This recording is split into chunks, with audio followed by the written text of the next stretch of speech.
sempre ben ritrovati con Ore 13, siamo in diretta, buon lunedì a tutti quanti e vi ricordo il numero telefonico per intervenire 049 49 06054. Oggi parliamo di un argomento molto importante, soprattutto perché ci permette di fare il punto della situazione, ma anche di tenerci informati, perché non sempre facciamo attenzione a piccoli sintomi e insomma dobbiamo tenere in considerazione che ci sono forme purtroppo e malattie che si stanno evolvendo. Abbiamo il piacere di discutere del trattamento, della cura, ma anche della prevenzione dei tumori della testa, del capo e del collo con il professor Roberto Spinato, coordinatore del progetto di chirurgia cranio-cervicale dell'Ustre Serenissima. Benvenuto professore. Buongiorno, grazie per l'invito e grazie e un buongiorno ai telespettatori. E lei piacere di avere in studio con noi Giuseppe Azzarello, direttore dell'unità operativa complessa di oncologia ed ematologia dell'Ustre Serenissima. Benvenuto anche a lei. La ringrazio e un benvenuto a tutti gli spettatori. Allora, come avete capito è un argomento molto complesso, molto difficile anche da trattare, però se volete fare delle domande, se volete delle informazioni, ci sono qui due esperti, due professionisti, posso dire di fama internazionale, perché è così,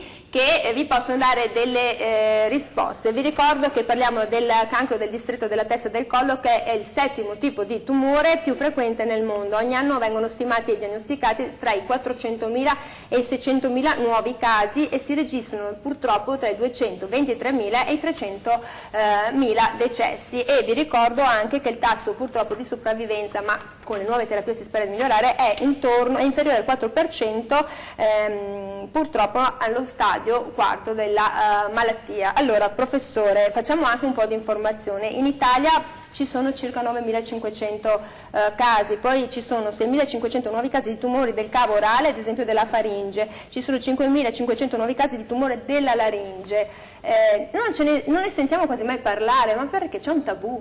Lei che è così esperto. Allora, innanzitutto c'è da specificare un po' alcuni dati, che in Italia le neoplasie testa-collo sono da 12 a 14.000 casi all'anno e sono il secondo tumore come frequenza dopo quello del polmone e colpiscono normalmente in Italia circa 16 persone su 100.000 abitanti, però nel Veneto, in particolare anche nel Triveneto, sono circa 40 casi su 100.000 abitanti, quindi 3 volte il doppio rispetto alla media nazionale. E ultimamente si è visto che non c'è un relativo aumento per quanto riguarda il numero, un leggero aumento nel numero, però c'è un aumento fra le donne e fra i giovani, cioè mentre negli anni prima del 2000 la neoplasia testa-collo era d'appannaggio delle persone, degli uomini, con un rapporto 10:1 rispetto alle femmine, e la classe più colpita era fra i 55 e i 75 anni, attualmente dal 2000 in poi c'è sicuramente un aumento fra le donne con un rapporto di 4:1 maschi-femmine e c'è un aumento anche nella giovane età al di sotto di 45 anni. Senta, io le chiedevo questo, c'è una scarsa conoscenza del fenomeno, perché non c'è questa diffusione? Cioè si sente molto parlare, non so, del tumore del seno, quindi si fa prevenzione, il cancro alla prostata si fa prevenzione. Cosa è successo nella comunicazione attraverso appunto non solo i media ma anche forse da voi dottori? C'è qualcosa che non passa nella popolazione? Oddio, nella popolazione il concetto passa è che la malattia del tumore della testa e del collo non è una malattia che interessa solo un organo, ma è una malattia che interessa più organi, quindi è un tumore più difficile da curare, è un tumore che per delle caratteristiche, dei fattori anche predittivi della qualità di vita, comprende sia il sesso, quindi maschile e femminile, l'età, perché può colpire i giovani e gli anziani, può colpire più sedi, perché i tumori testa-collo comprendono il tumore delle ghiandole salivari, comprendono il tumore della gola, il tumore del cavo orale, il tumore dell'orofaringe e poi c'è un'incidenza anche sul piano socio-economico, perché da alcuni oncologi medici è stato definito come il tumore degli emarginati, Perché? Perché può colpire degli organi, delle funzioni importanti per la nostra comunicazione come la voce, il parlare, può colpire la deglutizione che è indispensabile per poter mangiare, per poter vivere, e anche la respirazione, per cui a volte si ha un po' di timore nel parlare di queste neoplasie che in stadio avanzato, e c'è da dire una cosa molto importante, che se queste neoplasie arrivassero in stadio iniziale c'è una prognosi di guarigione altissima dall'85 al 95%. Purtroppo, e per motivi che noi non sappiamo, forse perché i sintomi non sono così precoci, forse perché c'è un'immotivata resistenza del paziente di farsi vedere dallo specialista, c'è un timore, i pazienti arrivano da noi in stadio avanzato. Ma forse anche, professore, c'è una difficoltà magari nel riconoscere i sintomi che all'inizio possono essere voglio dire, considerati come sintomi di qualcos'altro. I sintomi possono essere considerati banali, però quello che noi diciamo, quello che noi continuamente diciamo, la prevenzione è la cosa principale. E allora i sintomi principali che noi dobbiamo tenere presente sono: se un soggetto ha un abbassamento di voce che non è legato a un periodo di influenza, di febbre, e che perdura da più di un mese, è il momento che il paziente vada dallo specialista a farsi vedere. Se un soggetto ha un'ulcera del cavo orale o della lingua che perdura più di un mese, da 20 a 30 giorni, deve andarsi a far valutare, farsi vedere dallo specialista, che può essere l'odontoiatra, l'otorinolaringoiatra o il chirurgo maxillofacciale.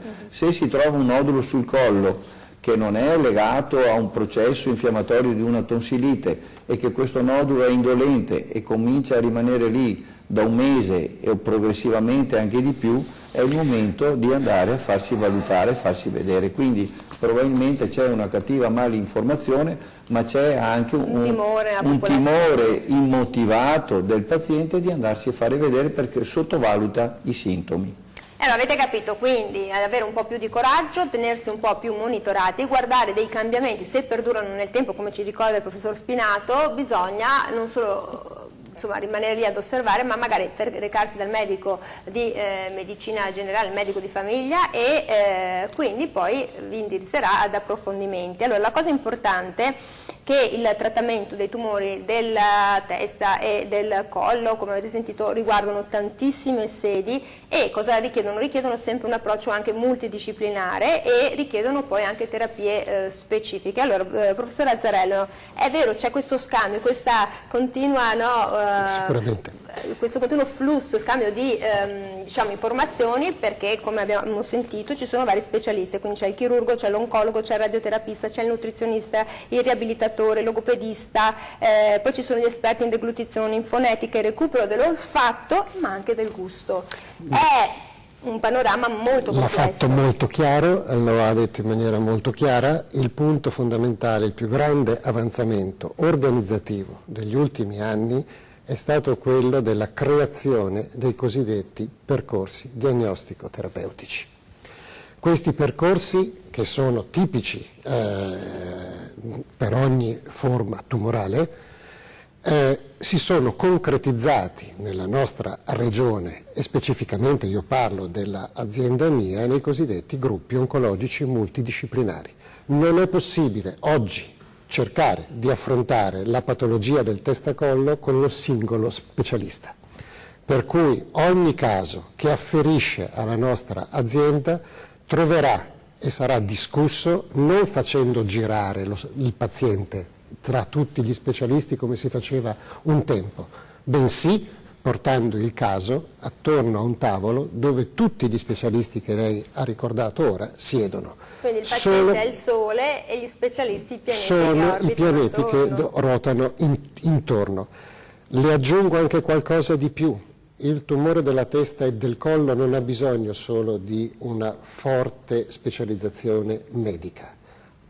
Quindi il chirurgo, il radioterapista, l'oncologo e chi più ne ha più ne metta, ma ha bisogno, è il prototipo della patologia tumorale che ha bisogno delle cure simultanee immediatamente. Cosa sono le cure simultanee? Le cure simultanee sono il mettere in atto, insieme con le terapie specifiche, tutte quelle cure che si chiamano palliative, che non è un termine dispregiativo, ma è far coesistere il trattamento specialistico con la terapia del dolore, la terapia dell'alimentazione, la terapia psicologica, perché sono tumori chiaramente che portano a un cambiamento, se non altro, dell'aspetto e di tutte le funzioni di cui ricordava il professor Spinato prima. Pensate che da uno studio fatto a livello internazionale l'inserimento precoce delle cure simultanee insieme con le terapie oncologiche porta di per sé a un incremento della sopravvivenza. Per cui è fondamentale il lavoro fatto, ad esempio anche nella nostra azienda, di avere tutti questi specialisti subito, per cui il paziente non è abbandonato in nessuna delle fasi. Nei suoi passaggi, perché ricordiamo chiaramente un paziente arriva, gli viene fatta la diagnosi, poi appunto passa in sala operatoria quando appunto è il momento giusto e poi passa nelle mani dell'equipe del dottor Azzarello. E poi parleremo, abbiamo detto, di questa malattia, ma cercheremo di capire anche le cause. Ai la sigaretta, io lo dico sempre. Vi ricordo intanto che alle 14:30 ci sarà la diretta straordinaria qui da noi ad Antenna 3 per seguire la proclamazione della futura sede olimpica del 2026. Forza Cortina, dovrei tifare anche Stoccolma, ma anche no. Noi ci vediamo dopo la pubblicità.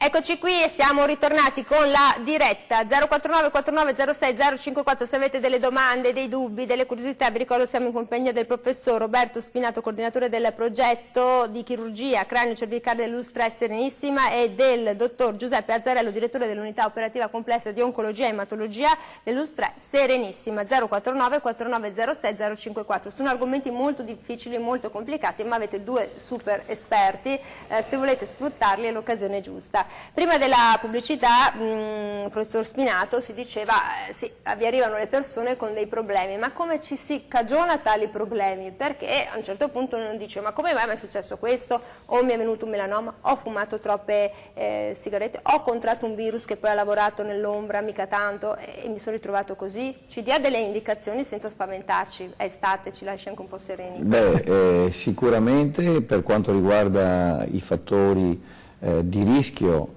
per quanto riguarda i nostri tumori testa-collo, in particolare la maglia nera ce l'ha il fumo d'alcol, cioè le condizioni voluttuarie e le abitudini di vita che sono sbagliate. Quindi il fumo si sa che è cancerogeno e oltre ad avere delle sostanze cancerogene che sono prodotte dalla combustione della sigaretta, agisce anche in modo cancerogenetico con il calore del fumo della sigaretta stessa.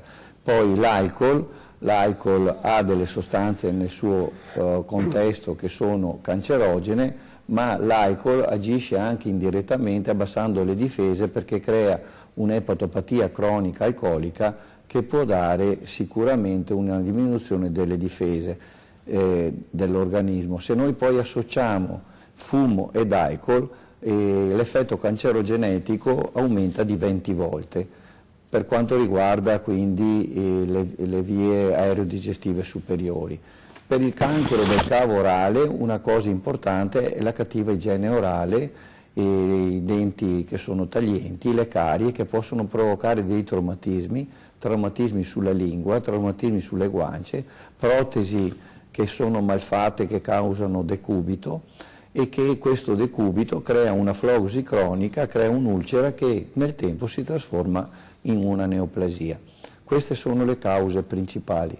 Non ultimo c'è da dire anche l'inquinamento ambientale. Si è visto che queste neoplasie sono maggiori come incidenza nelle aree urbanizzate rispetto alle aree di campagna e questo sicuramente ce le ha sia per quanto riguarda le esposizioni di tipo industriale per l'asbesto, gli idrocarburi, quindi c'è la spiegazione delle polveri il nickel, le polveri sottili, ma poi anche per quanto riguarda la combustione degli autoveicoli, delle macchine che provocano le polveri sottili, che sono più responsabili per quanto riguarda il tumore del polmone, ma il polmone comunica con le vie aeree superiori.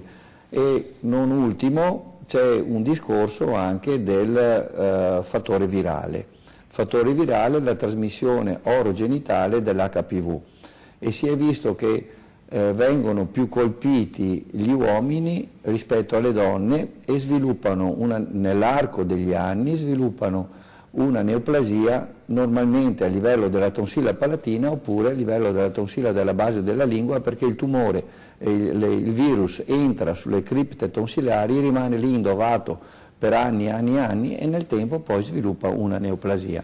C'è da dire che queste neoplasie però sono più sensibili, quelle HPV correlate, sono molto più sensibili alla chemioradioterapia rispetto a quelle che non sono HPV correlate. Perché sono forse anche un tipo di patologia più affrontate nel tempo. Ricordiamo che il papillomavirus, che ovviamente colpisce la donna, è il cancro all'utero causato dal papillomavirus. Le chiedevo anche questo, perché noi abbiamo detto la sigaretta, ma anche la pipa, anche il sigaro, chiaramente se uno fa un uso c'è il cancro della lingua, la pipa, perché si sente un po' di tutto, sono un fumatore, tabagista. Sì, la pipa non viene aspirata, però la pipa può provocare, e tutti i pazienti che io vedo che sono accaniti fumatori di pipa, può provocare un tumore del palato molle, del palato duro, perché il calore stesso della pipa va a contatto con questa struttura, perché il fumo della pipa non viene aspirato e quindi non scende sulla laringe. Il fumo del sigaro praticamente è la stessa cosa, con ogni probabilità corrisponde al fumo della pipa.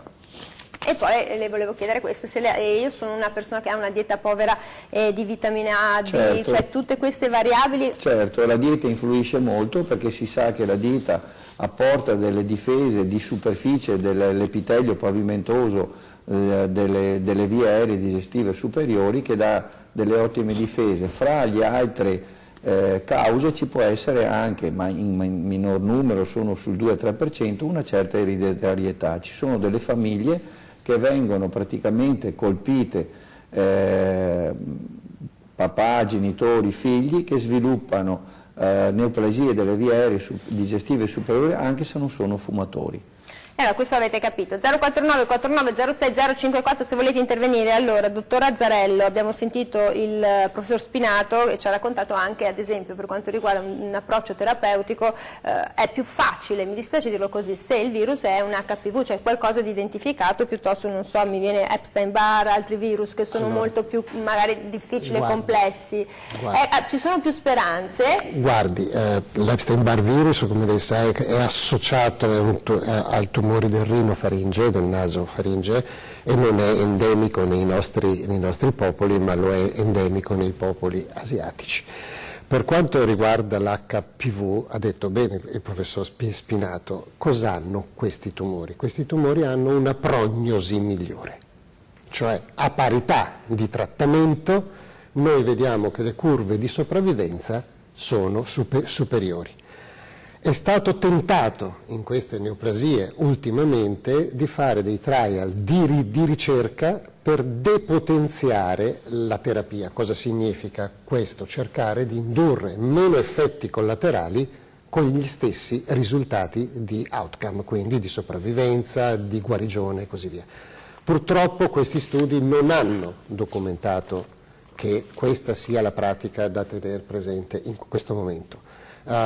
Sicuramente questi tumori hanno una prognosi migliore, ma purtroppo non bisogna intensificare la terapia, per cui li si deve trattare allo stesso modo dei tumori non HPV correlati.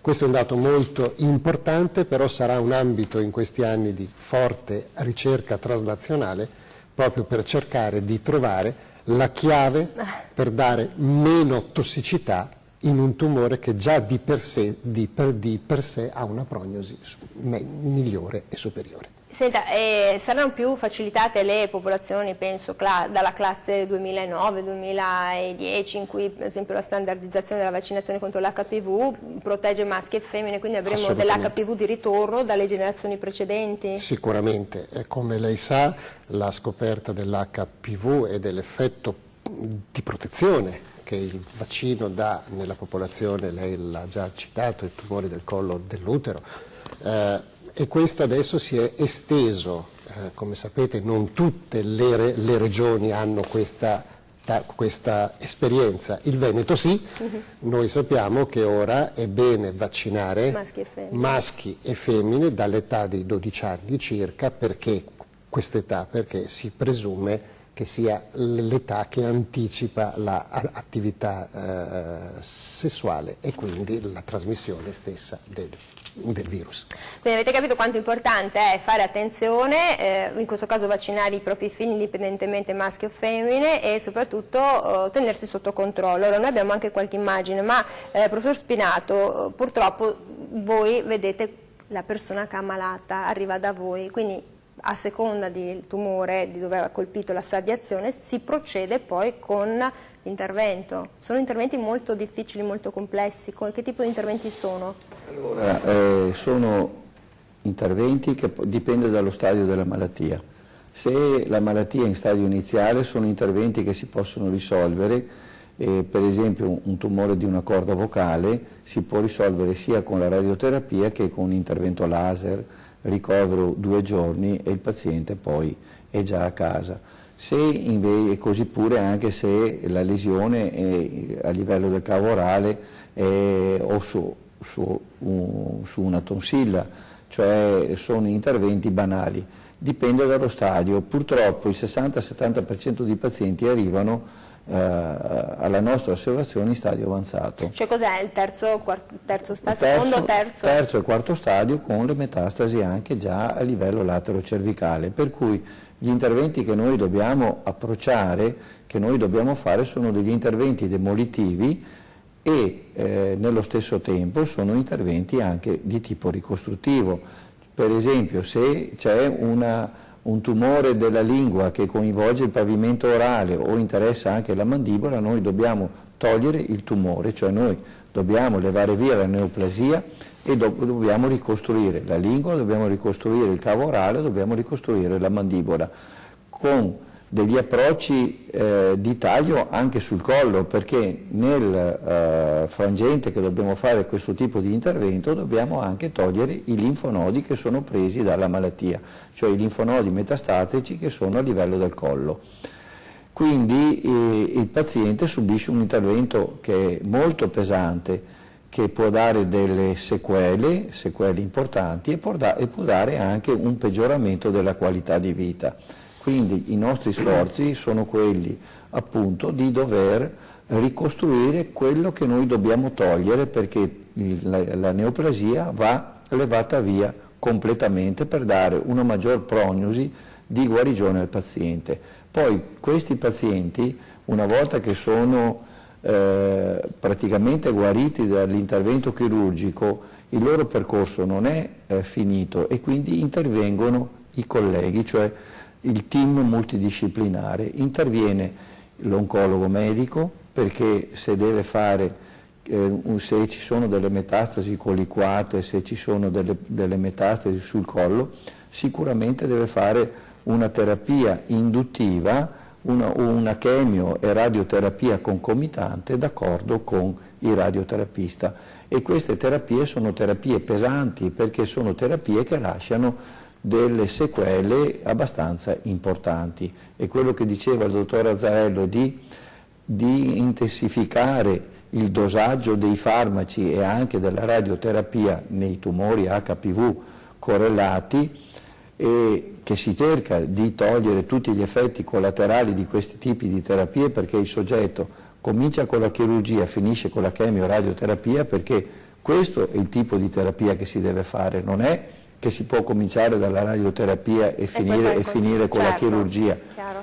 Ci sono degli interventi che vengono fatti per la conservazione d'organo, per esempio vogliamo conservare la laringe, perché togliere la laringe a uno significa togliere completamente la voce e mantenere una cannula tracheotomica al collo, che è un handicap non da poco. E allora ci sono delle terapie che si chiamano terapie di salvataggio d'organo, cioè delle terapie chemio e radioterapiche, che sono dei cicli previsti di terapia chemio-induttiva, di terapia chemio-radioterapia concomitante, che ci sono dei protocolli per poter conservare la laringe. Quindi in questo caso queste laringi si conservano all'incirca nel 50% dei casi, e gli altri 50% dei casi bisogna recuperarli chirurgicamente facendo un intervento demolitivo, con tutte le problematiche che sono legate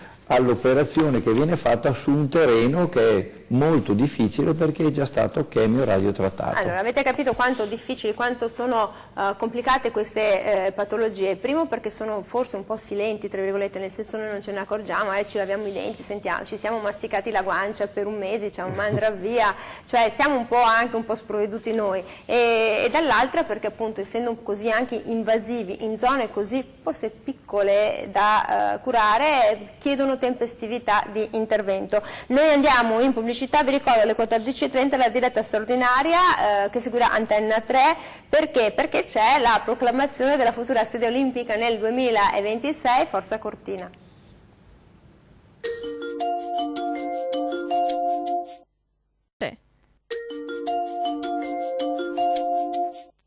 Qui siamo tornati in diretta 049 49 06 054. Sapete di che cosa stavamo parlando durante la pubblicità? Perché è giusto, un po' del tabù e della vergogna, perché appunto sta emergendo in maniera prepotente anche questo aspetto dell'HPV, che è un tipo di tumore a trasmissione orogenitale, come abbiamo sentito, e quindi le persone un po' magari si vergognano, però secondo me è stato molto utile anche quell'outing che ha fatto quel famosissimo attore Michael Douglas, nel quale ha dichiarato di aver avuto appunto questo problema di seguire, perché ha avuto un tumore anche lui, anzi forse ancora in cura o sotto osservazione.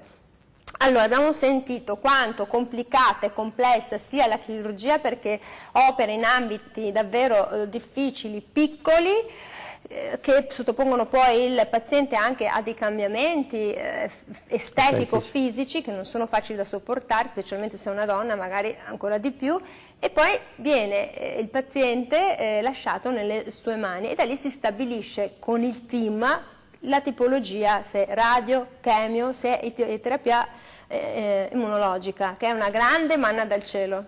Sicuramente. Allora bisogna che per gli spettatori che si chiarisca bene l'ambito di cui stiamo parlando. Una cosa sono i tumori operati e che il chirurgo ci passa con dei fattori di rischio, cioè è una malattia che presenta all'esame anatomo-patologico dei fattori che possono predire la ricorrenza, cioè che possono ritornare fuori. Allora l'oncologo e il radioterapista in questi casi mettono in atto delle terapie, come ha detto già Spinato prima, piuttosto consistenti.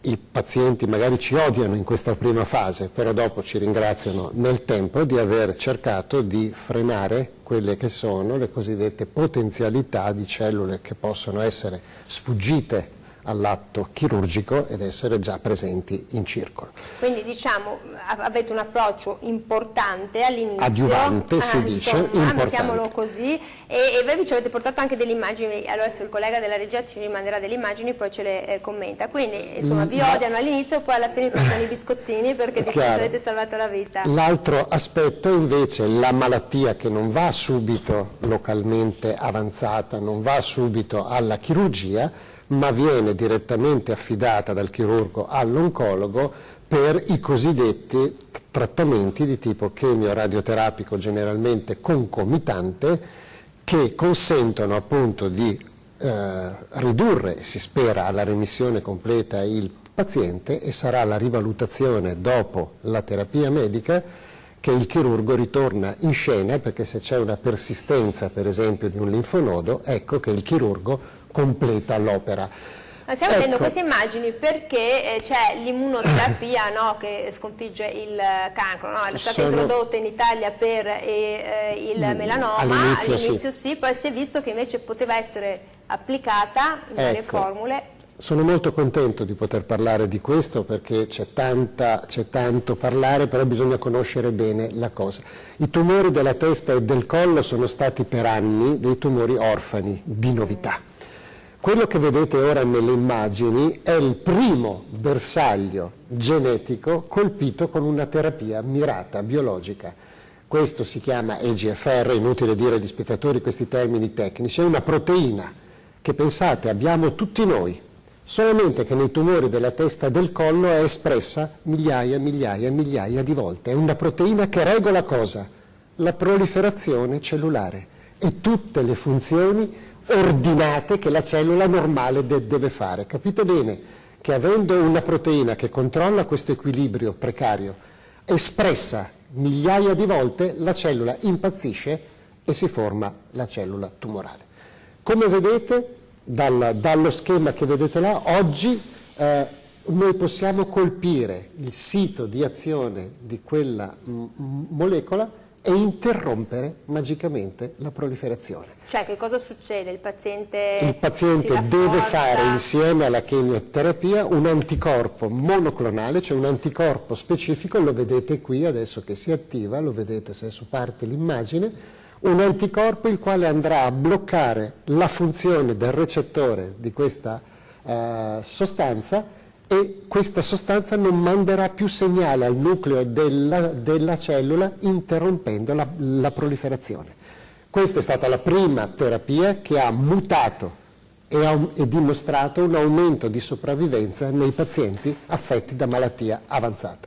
Questo punto della sopravvivenza è molto importante, perché se no un tumore molto aggressivo a 5 anni, a 10 anni vi dà un feedback importante, giusto? Chiaro, quindi se con lei l'immunoterapia voi pensate di poter... Questa è una terapia molecolare mirata, l'immunoterapia invece è un'altra cosa. Se la posso spiegare in poche parole, certo, agli spettatori, voi sapete che noi tutti siamo aggrediti da virus, batteri, e appena una sostanza estranea entra nel nostro organismo, il sistema immunitario la attacca e la distrugge. Ma allora gli scienziati si sono chiesti: è possibile che il sistema immunitario non riesca a distruggere una cellula tumorale che è una cellula normale, modificata, per cui esprime sulla sua superficie tutte molecole alterate? Orbene, il sistema immunitario il suo lavoro lo fa quotidianamente. Mentre noi parliamo, in tutti noi purtroppo c'è una cellula che sta tentando di diventare oncologica. E il sistema immunitario riesce a fermarla.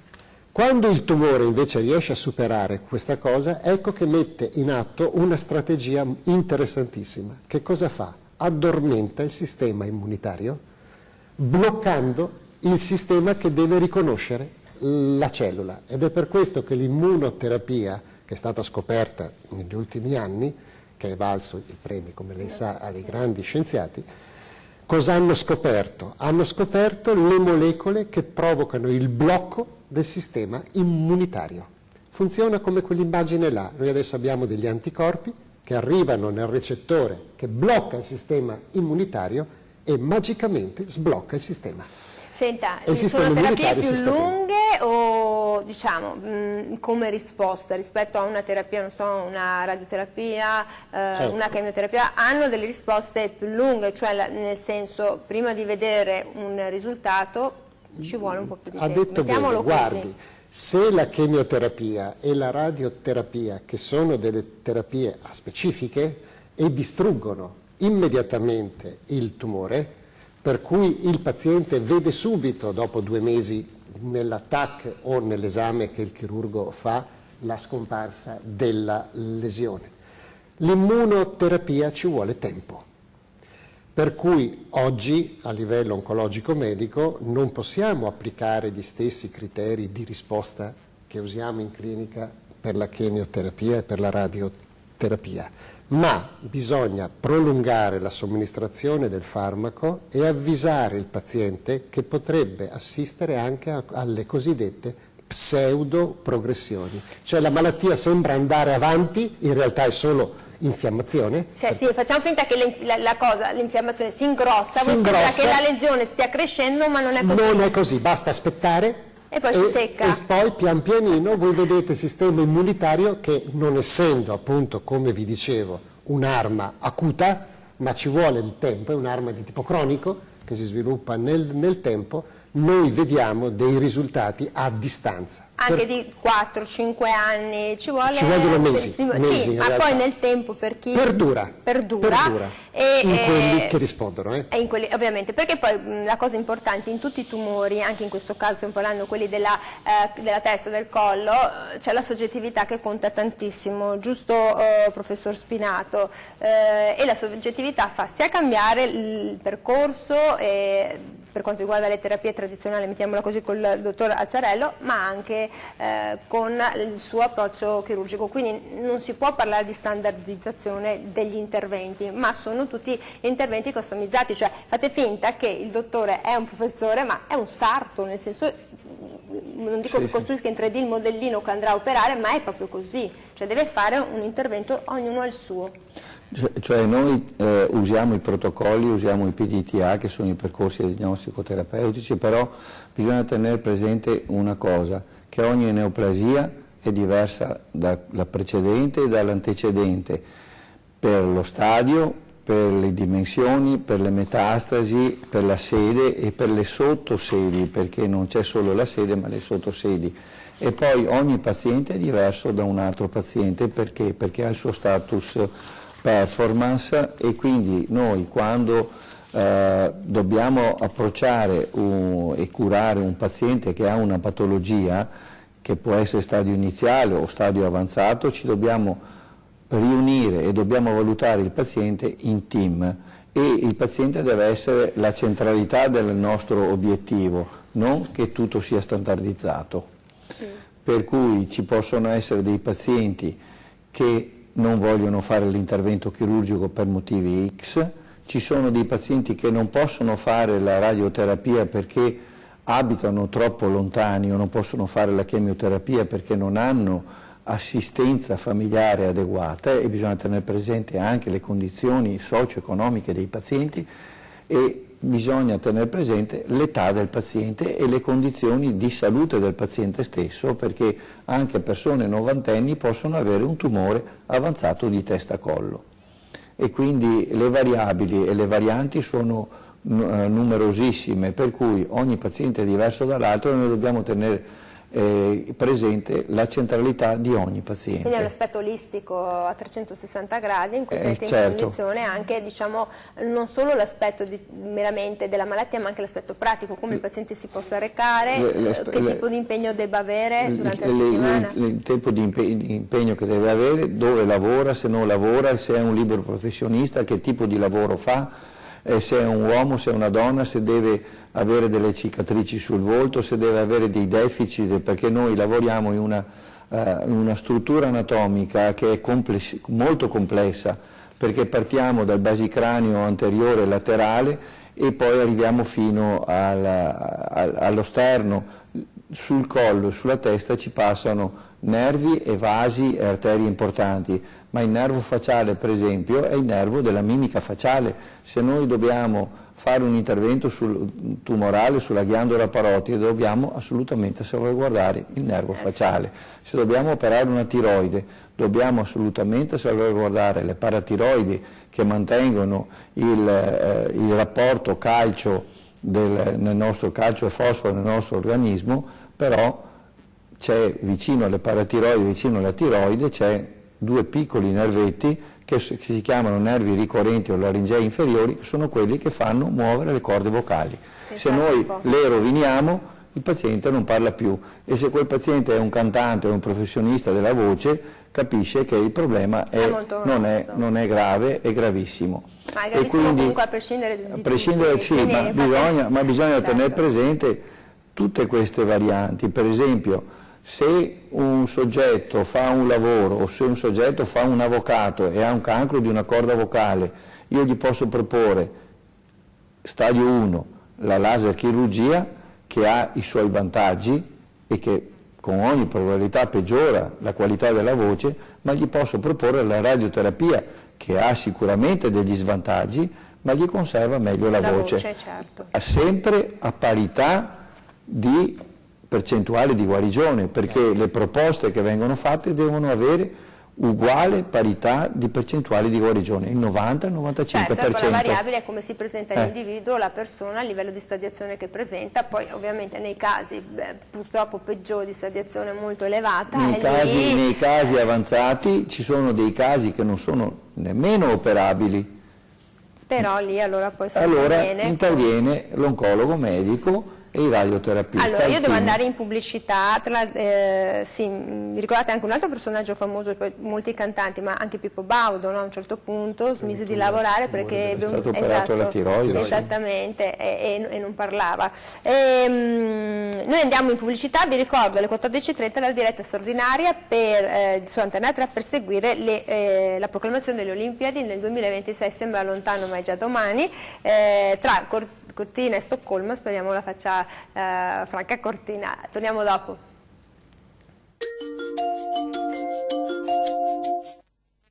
Porg. Qui siamo in diretta 049 49 06 054 dalla regia, mi dicono ci sia una telefonata. Pronto, buongiorno? Pronto? Pronto? Ha perso già la voce, no? Mi raccomando. Pronto? C'è un signore, una signora? C'è un pentito. Un signore che mi sente? Vabbè, casomai se riprende il signor Giovanni, mi dicono, pronto signor Giovanni?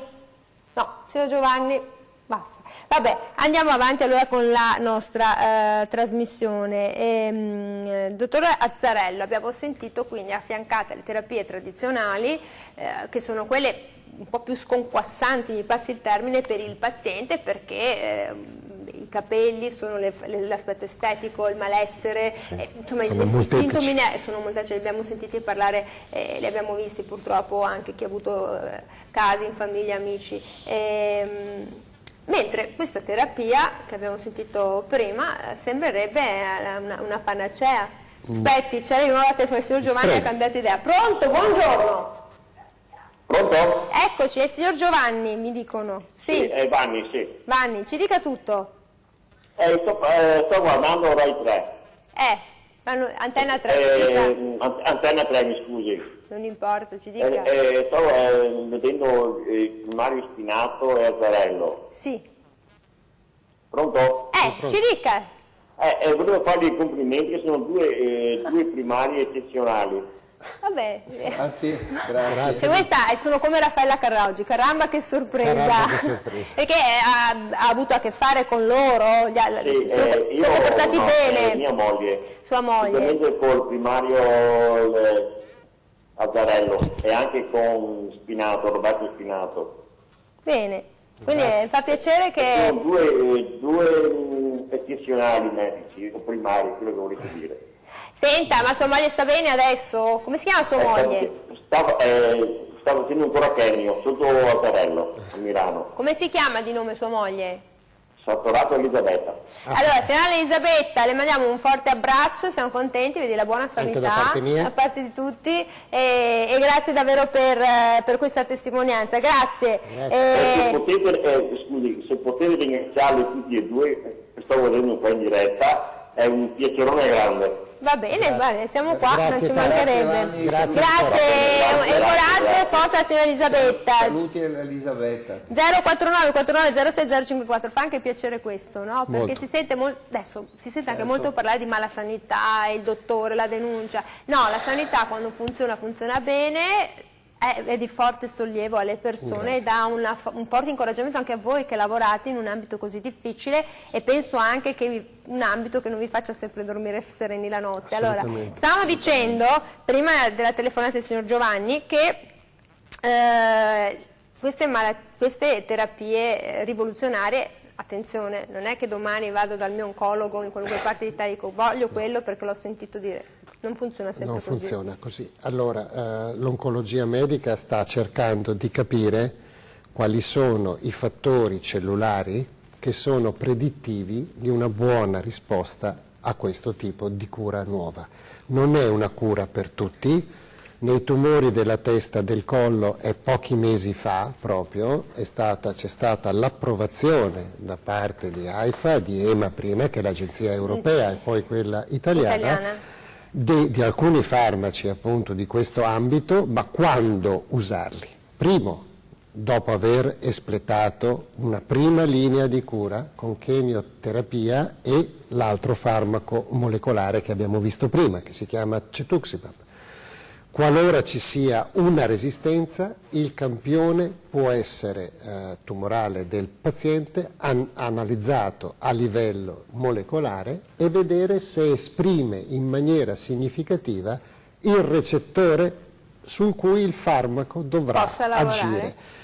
Quindi fate una mappatura della cellula maligna in modo che e vediamo l'espressione, trovate una serratura e dite questa chiave può entrare in questa toppa. È espressa in maniera sufficiente per cui possiamo avere delle serie probabilità di fare del bene per quel paziente? Bene, allora l'anatomopatologo mi fornisce il dato. In questo caso è un marcatore che si chiama PDL1, voi lo saprete, lo dico a tutti i pazienti, vedrete che il vostro medico vi dirà di questo. E oggi abbiamo due farmaci, uno che necessita di questo test e un altro invece che non necessita di questo test, ma i responsivi non sono moltissimi, appunto. Prendo la telefonata, pronto? Ma aumenteranno. Pronto, buongiorno. Pronto? Prego, buongiorno. Sì, buongiorno. Volevo collegarmi con il signore di prima, ringraziare tantissimo i due medici. Prego. Nel 2012 mio papà ha avuto purtroppo un tumore di stadio avanzato e i due medici l'hanno salvato, rigenerato. Purtroppo l'anno scorso è venuto a mancare per altri motivi. Però vorrei ringraziare perché abbiamo passato un periodo tragico, però sono due illuminari, è poco.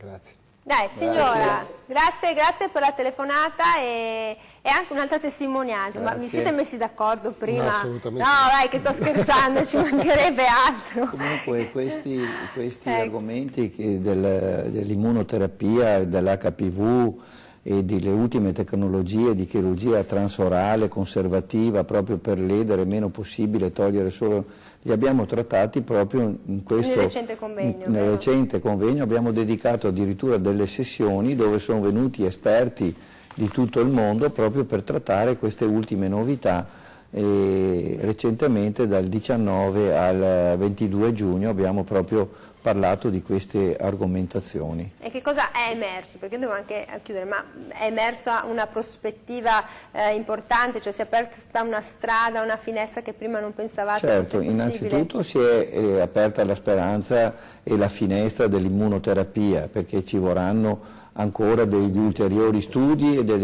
ancora delle sperimentazioni per portare avanti questa innovazione. E poi si è aperta una strada che già la stiamo seguendo da parecchio tempo, però dal punto di vista tecnologico stanno migliorando le tecnologie tipo gli ultrasuoni, i laser a fibra, il robot che ha delle pinze particolari per poter raggiungere transoralmente, cioè quindi senza tagliare il collo, potrà raggiungere sia la laringe che il cavo orale che l'orofaringe, in modo da poter togliere la neoplasia senza togliere ulteriore tessuto, senza creare dei danni di tipo estetico. Quindi l'approccio sarà molto conservativo e meno impattante, come la speranza di tutte le prassi. Sarà molto conservativo e meno impattante in tutti quei casi in cui lo possiamo fare, nei casi in cui le neoplasie sono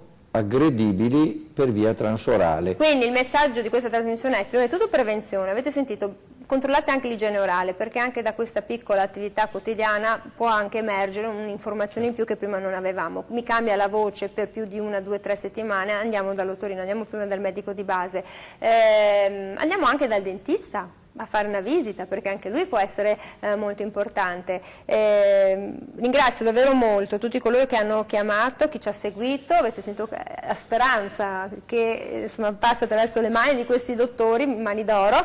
Grazie al professor Roberto Spinato, coordinatore del progetto di Partimento Chirurgia Cranio Cervicale dell'ULSS-3, serenissima per essere stato con noi. Grazie al dottor Giuseppe Azzarello, direttore dell'unità operativa complessa di oncologia ed ematologia dell'ULSS-3, serenissima. Grazie a tutti coloro coloro che ci hanno chiamato, chi ci guarderà poi anche in replica. Io però vi ricordo, perché dopo 14:30 diretta straordinaria su Antenna 3 per seguire la proclamazione della futura sede e assegnazione delle Olimpiadi nel 2026. Forza Cortina, noi tifiamo per il nostro Veneto. Noi con Ore 13 torniamo domani, arrivederci.